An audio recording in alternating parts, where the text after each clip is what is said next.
Right, okay, we're going to have a look at making like a little big world as they're called. Here's an example that I did just before from a panoramic picture. Now you don't need necessarily to have that picture every time you do it. That's one I did with a panoramic picture. Here's one that we're going to do now. So, without further ado, right, the first thing you'll need to do is unlock your background and then go to image, image size. Now we're going to make the width and the height match. So it's really simple. Make sure that's unlocked. It currently is. But you want to make the height match whatever is the highest value of the two. So in this case, I need to change my height to 16.26. It will distort the image. Don't worry about it. It's all about distortion anyway, so it's fine. So that has now made bigger.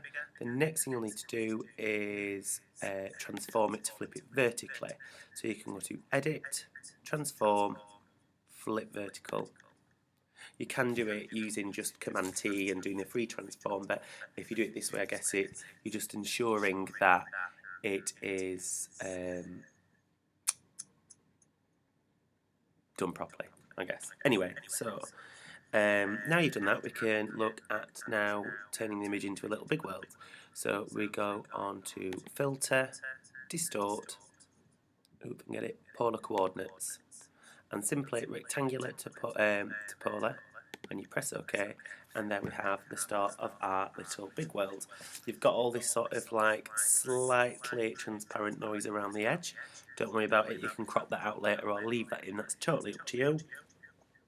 And now we just need to look at fixing this area. Now I'm not going to go through lots and lots. There's lots of different potential ways you could do it.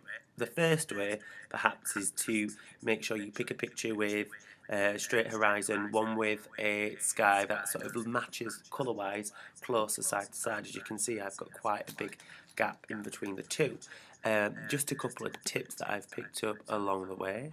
First of all is to select the area you wish to blur. Right click and feather, that was it. About 20 pixels, okay. And then maybe do a filter for a noise distortion. So in your blur filters, you can use motion blur. You want to leave the angle at 0, but then you can change that to say 20 to create a slightly more blur in between. One of the ways I tend to do it, it's a bit of a lazy way really, is just to use blur and smudge to get them sort of to go together more eventually. It sort of makes the colour gap in between them a little easier, and then blur it again.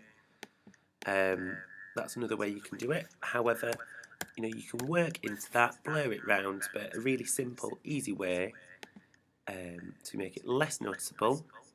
Where's my select? Deselect. Is simply to then go back to transform and flip it vertical once again. And when it's at the bottom of the screen, it tends to be slightly less noticeable, but I would spend a little bit of time just editing that to make the blur a little less noticeable. But yeah, that's how you simply make a little big world. Fantastic. Great. Any questions, do let me know. Perfect.